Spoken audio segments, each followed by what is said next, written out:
Bienvenue à toutes et à tous sur ma chaîne, enfin notre chaîne car lui, elle sera communautaire. Je vais vous présenter la chaîne, le nombre de participants, les sorties de vidéos et enfin le but de la chaîne. Donc nous allons être 6 ou 7 à participer à la chaîne et à faire des vidéos régulièrement. Nous sortirons entre 1 et 3 vidéos par semaine. Donc le principe de la chaîne est très simple, c'est-à-dire que nous allons parler de mythes et de mystique ou de réalité.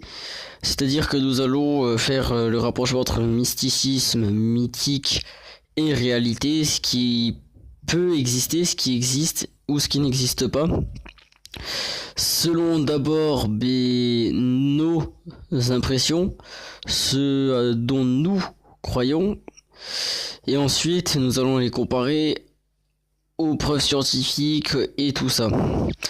Ce qu'il faut savoir tout d'abord, c'est que comme tous les humains, on se pose des questions, c'est-à-dire que nous n'avons pas les réponses à tout. Et tout c'est voilà. Donc on va parler de magie au sens large du terme, et comme ce que les gens voient dans les légendes et tout, les magiciens qui font de la foudre, du feu, qui préparent leurs potions, les chamans avec leurs esprits qui contrôlent le vent, machin. Mais nous allons aussi parler par exemple des pseudo-magiciens qui font de la magie à la télé, et comme ils le disent, un magicien ne dévoile jamais ses tours, c'est-à-dire que ils ont des boîtes secrètes et ils utilisent la technologie pour leur tour, en sachant que la technologie peut et a sûrement remplacé la magie d'autrefois. C'est aussi ce que disent les scientifiques, c'est-à-dire que tant qu'on n'a pas pu prouver quelque chose, ce n'est pas que ça n'existe pas. C'est juste que soit on n'a pas pu le prouver, soit on n'a pas assez de preuves pour le prouver. Parce que rien ne nous dit, par exemple, que les dragons n'ont pas existé. Après, nous avons notre point de vue dessus et nous vous l'expliquerons dans une prochaine vidéo. On va rester sur cette image, pardon. On va commencer par la représentation du chaman. Ça sera d'ailleurs la première vidéo qui va sortir. 2 personnes de la communauté qui sont chamans. Après, vous le prenez comme vous voulez y croire, vous y croyez, vous voulez pas y croire, vous y croyez pas. Le but de la chaîne n'est pas de vous forcer à y croire, ni de vous dire ouais, vous voyez, nous on sait faire ça, nous croyons ça, on fait ça parce que c'est ce que nous on pense. Ceux qui croient aux mêmes choses que nous resteront sur la chaîne et on pourra discuter avec eux, voire même les faire participer à de prochaines vidéos. Ceux qui veulent pas y croire, n'y croyez pas et faites ce que vous voulez. Donc voici une des représentations du chaman, donc sur l'eau avec les signes en bas, l'aigle à droite, le cerf à gauche, avec la montagne derrière, tout ça. Donc c'est la représentation du chaman guérisseur, donc avec sa boule jaune entre les mains, avec les esprits de la forêt, de la nature, comme on peut le voir dans certaines séries, certains dessins animés, ainsi de suite. L'aigle, ça peut être la vision. Après la représentation de tous ces animaux, ce n'est pas moi qui vais en parler, mais voilà une des représentations du chaman avec la lune totalement à l'envers, voilà. Après là on voit un autre chaman avec une pleine lune derrière lui, le masque d'un cerf, ce qui est bizarre dans la représentation du chaman parce qu'il est censé être en lien avec les animaux et ne pas les tuer, mais comme on est tous des humains, au bout d'un moment on doit bien se nourrir. Selon moi c'est ce que ça signifie. Et les chevaux sauvages, c'est parce que les plus grands chamans qui ont existé sont d'anciens amérindiens, sont des descendants d'amérindiens, ainsi de suite. Ce qui ne signifie pas qu'il est encore aujourd'hui en tenue d'indien, tout ça. Ça signifie juste qu'il y a forcément une descendance quelque part. Plus ou moins visible d'ailleurs. Et les chevaux représentent la liberté, le grand air, le vent. Voilà. Ensuite, eh bien, c'est un code éthique amérindien qui est aussi un code éthique chaman. Donc ne parle jamais des autres en mal, c'est quelque chose qui doit être respecté chez les chamans parce qu'ils sont purs, tu vois, ils sont censés être purs, voilà. Et là, c'est une phrase très importante, genre l'énergie négative que tu déverses dans l'univers se multipliera et te reviendra. Ça signifie que, et ça c'est pour toutes les personnes, c'est que en faisant du mal aux autres, en faisant des erreurs, des bêtises, n'importe quoi, mais au final, ça te reviendra forcément dessus. Et il parle de l'univers parce que, ben, on ne connaît pas tout de l'univers. Et il y a sûrement, je dis bien sûrement, d'autres espèces qui y vivent. Des aliens, des extraterrestres. Peu importe. Tout le monde fait des erreurs, et toutes les erreurs peuvent être pardonnées. Cela est aussi vrai. Peu importe la gravité de vos actes, vous pouvez toujours vous les faire pardonner. Vous pouvez toujours trouver des arrangements pour que tout aille mieux. Ces arrangements ne vont pas être une partie de plaisir pour vous, mais ça va vous permettre d'éviter de plus grosses sanctions en étant honnête, en disant voilà, j'ai fait une erreur, mais je vais tout faire pour me faire pardonner. Et en faisant cela, vous évitez d'avoir des ennuis avec la police. Et plus tard, les avocats, tout ça. Et aussi, pour prouver que vous êtes conscient de vos erreurs et que vous voulez vous racheter, que vous n'êtes pas cette erreur-là en fait. Parce qu'après, les gens vont vous assigner à l'erreur que vous avez faite plus à ce que vous êtes.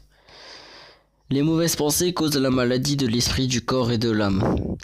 Ce qu'il faut savoir, c'est que l'esprit et l'âme sont reliés au corps. C'est plus ou moins la même, mais pas exactement. C'est-à-dire que dans les croyances amérindiennes et chamanes, nos chamans vous l'expliqueront mieux que moi, il y a 3 choses qu'il faut différencier. L'esprit qui va leur permettre de parler aux esprits justement de l'aigle, de l'ours, tout ça, et aux esprits élémentaires pour faire souffler du vent quand il fait trop chaud, ainsi de suite. Il y a le corps, c'est leur enveloppe physique sur Terre. Et cette enveloppe physique meurt avec les erreurs et les mauvaises pensées.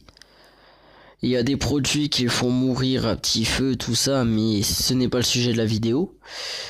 Sinon, je me serais appelé, je sais pas, chaîne d'information médicale. Non, plus sérieusement, les chamans et les amérindiens, c'est quelque chose qu'on peut voir dans les photos d'époque et tout ça. C'est que, ils ne rident pas comme nous, habitants de la ville, tout ça. Ils s'affaissent, c'est-à-dire que leur peau continue à s'étirer, mais malheureusement, petit à petit, le corps se fatigue. Mais ils sont beaucoup moins marqués par la pollution et tout le reste. Et l'âme, c'est ce qui représente chez eux le futur esprit qu'ils vont devenir. C'est-à-dire qu'en respectant le code éthique et tout le reste, ils s'entraînent, entre guillemets, à devenir esprit. Comme les bouddhistes veulent la paix intérieure, c'est la paix de l'âme, c'est ce qui est très bien expliqué. Tout simplement, ils cherchent vraiment à être le plus pur possible dans leurs actes. C'est pour ça que quand on fait des reconstitutions, on voit les Indiens remercier la nature de leur avoir donné les animaux et tout ça. Voilà, c'est comme ça que ça fonctionnait, et c'est pour que la nature ne leur en veuille pas et ne les pourrisse pas de l'intérieur. Après, il faut pas différencier chaman et druide. Les druides sont plus axés sur les plantes et les animaux, et les chamans plus sur la magie et les esprits. Après, nous allons passer aux dieux de l'Olympe très rapidement. On les a appelés dieux selon toujours nos pensées, parce que s'ils étaient surpuissants par rapport aux autres êtres humains. Malheureusement, ce n'étaient pas des dieux, c'était juste des héros. Des héros créés entre guillemets pour protéger les êtres humains plus faibles, pour les sauver de ce que les gens appellent aujourd'hui les démons, les fantômes, les esprits. Ils mettent tout dans le même paquet. Et ça sera la deuxième vidéo qui sera mise en ligne, qui sera tenue par moi-même, pour vous présenter une différence entre esprit, fantôme, démons et tout le reste. Tous les héros représentés là n'ont pas été des grands héros. Par exemple, comme dans la Grèce antique, il y a des dieux plus ou moins majeurs et mineurs. Mais chacun avait leur mission, leur but. Hermès, par exemple, sous un autre nom bien entendu, parce qu'on leur a choisi des noms de héros, de dieux, était chargé de transmettre les informations entre les héros. Ainsi de suite. Et Héphaïstos, lui, forgeait les équipements de ses héros. Donc maintenant, on va arriver sur la magie. La magie, comme on se la représente aujourd'hui, c'est des petits tours de cartes, c'est des grands tours où le magicien il disparaît, ils se font couper en deux. Tout ça, on le sait tous, c'est truqué. Mais dans une époque qui, pour nous est lointaine, mais qui pour l'âge de la Terre et de la galaxie n'est pas très ancienne. Rien qu'au Moyen-Âge, on parlait du grand Merlin, de tous ces sorciers, du roi Arthur, qui avaient tous plus ou moins des capacités magiques. Arthur était le seul à pouvoir sortir Excalibur de la pierre. Merlin, lui, était le plus grand enchanteur que la Terre ait connu. Et on les représentait comme sur cette image, avec leurs mains soufflant du vent, tout ça. Ce qu'il faut différencier entre les magiciens et les mages, parce qu'à l'époque, on les appelait mages, enchanteurs, druides, même si leur nom était différent parce que ce n'était pas la même chose qu'ils pratiquaient, mais on avait fait un amalgame. Là, il fait sortir du vent. Selon moi, ce n'est pas comme ça que ça fonctionne. C'est-à-dire que pour pouvoir faire sortir quelque chose de soi, il faut déjà avoir une concentration à toute épreuve. Et voilà, le créer, mais à partir de quelque chose qui est sur Terre. C'est-à-dire que s'il n'y avait pas de vent, on ne pourrait pas faire de tornade. Les mages ne le pourraient pas. Maintenant, comme il y a du vent, ils peuvent se servir de vent et l'intensifier. C'est ce que je pense. Et c'est ce qui est très bien expliqué dans certains films. Pour le feu, c'est juste une augmentation de la vitesse des particules, des atomes. C'est quelque chose comme le magnétisme qui est plus répandu, dont certaines personnes plutôt peuvent faire. C'est-à-dire que quelqu'un qui va mettre une montre et dont la pile va s'user en 2 semaines, 2 jours, on va dire qu'il est magnétique. Mais ce magnétisme, d'où il provient, même les scientifiques ne peuvent plus l'expliquer, et pourtant c'est ce qui se passe. J'ai quelqu'un qui ne participera pas aux vidéos dans ma famille qui a ce problème, c'est-à-dire il va utiliser un ordinateur pendant 1 mois non-stop, par exemple au boulot, L'ordi, dans un mois, on doit le changer. Parce que les pièces sont bloquées, se sont décalées. Et ça, les scientifiques, ils le voient. Mais ils peuvent pas l'expliquer. Donc ils disent, ça existe, mais il doit y avoir une explication scientifique. Et derrière tout, il y a forcément une explication scientifique. Parce que la science, c'est aussi la magie de l'humain sans capacité. C'est comme ça que ça devrait être appelé. On représente aussi les mages avec leurs bouquins, leurs gros grimoires poussiéreux. Pour moi, cela dépend du type de mage et aussi de son intérêt pour ce qu'il sait faire. Tout le monde ne peut plus faire de la magie, mais certaines personnes peuvent le faire et le savent. Mais il y a des personnes qui vont passer à côté et se dire, je sais faire des choses, mais je ne veux pas. Je ne suis pas là pour leur dire, mais si, il faut que tu le fasses. Mais je suis surtout là pour leur dire, si vous voulez le faire, faites-le bien. Faites-le bien avec justement votre vieux grimoire que vous allez écrire, ainsi de suite, ainsi de suite. Je suis là pour conseiller, pour interagir. On les représente aussi. J'ai exprès pas pris de cercle, d'étoiles, machin, parce que tout le monde prend cela pour une chose satanique. J'expliquerai la différence entre certaines choses, mais avec des bougies, un rituel, machin, c'est possible. Un mage expérimenté va créer ces rituels, va les faire. Mais les rituels ne sont pas obligés pour tous les sorts. Vous imaginez bien que même dans les films, si à chaque fois qu'un mage lançait une boule de feu, il devait s'asseoir, méditer, allumer des bougies, ainsi de suite, et pour créer une boule de feu, il est mort. Et ça rendrait l'action beaucoup moins excitante aussi. Mais certaines choses demandent des rituels. En sachant qu'un mage guérisseur n'est pas un mage qui va jouer avec les éléments.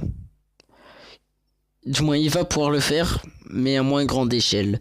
C'est pour ça qu'on dit mage et mage blanc.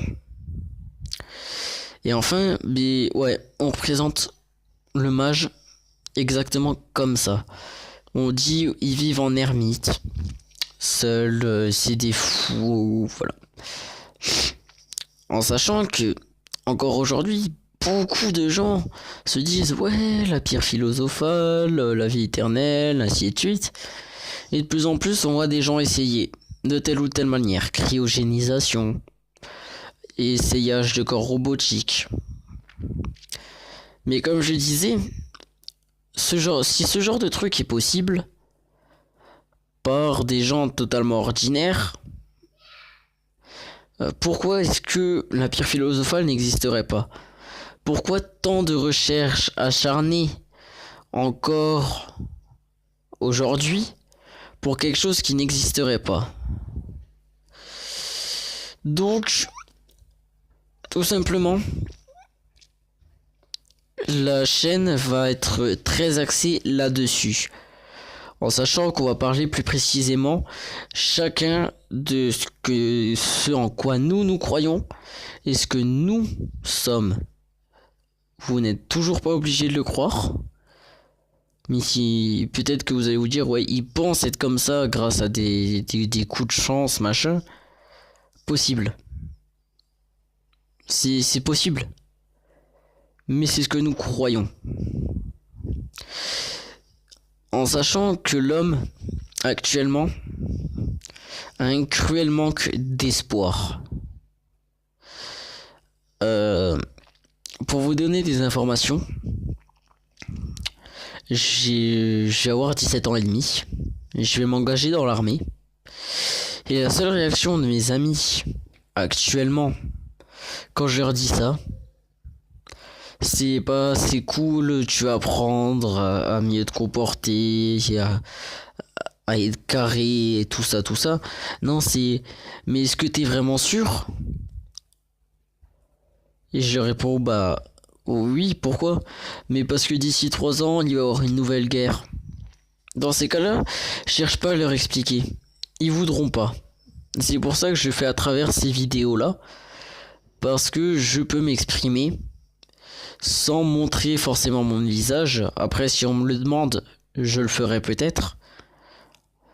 Mais je peux leur expliquer que, ouais, peut-être que dans 3 ans, il y aura une guerre. Mais dans 3 ans, je serai prêt. J'aurai beaucoup plus d'espoir de rester en vie. Et c'est ça dont manque beaucoup l'humanité, c'est vraiment la lueur d'espoir qui nous fait nous dire, bah on va s'en sortir, bah on peut éviter la guerre, bah on peut passer cette étape. Et c'est pour ça que le deuxième sujet que va traiter la chaîne, c'est comment se passe le monde aujourd'hui. On va faire nos recherches et on va parler, pas comme dans les cours d'histoire où dire ouais, il manque de l'eau dans ce genre de pays, on pourrait faire ça, on pourrait faire ça. Non, parce que donner des idées c'est bien, agir c'est mieux. En ne pouvant pas agir, on va juste expliquer ce qui a fait que ça soit passé comme ça. Que des pays par exemple d'Afrique qui ont des ressources énormes, l'Afrique pourrait être le continent le plus riche du monde. Qu'est-ce qui a causé le fait que ça soit tellement insalubre, que l'eau manque tellement, que ça soit tellement pauvre? Alors vous allez me dire, oui, dans l'Afrique, il y a des pays riches, il faut pas... Je mélange pas tout. Je sais qu'il y a des pays riches, je sais que même en Europe, il y a des pays plus ou moins riches, plus ou moins pauvres. Mais ouais, il y aura un peu de géopolitique.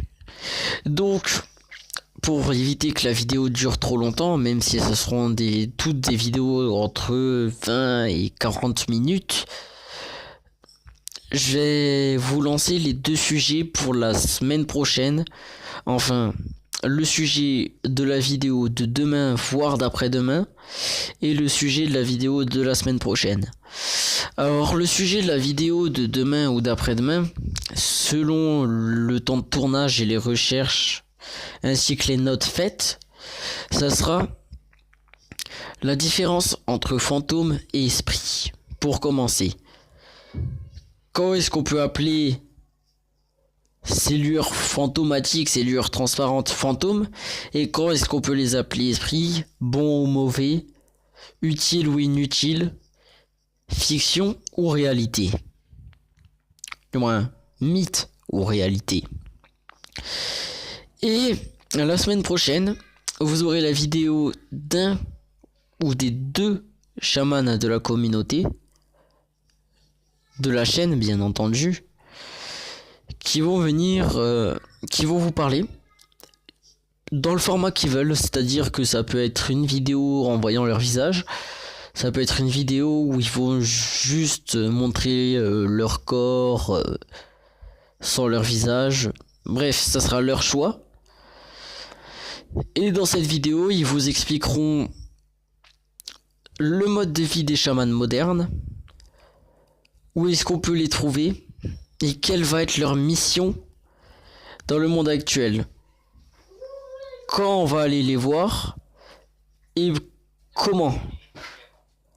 Donc, sur ce, je vais vous laisser, et je vous dis à dans 2-3 jours. Allez, ciao tout le monde.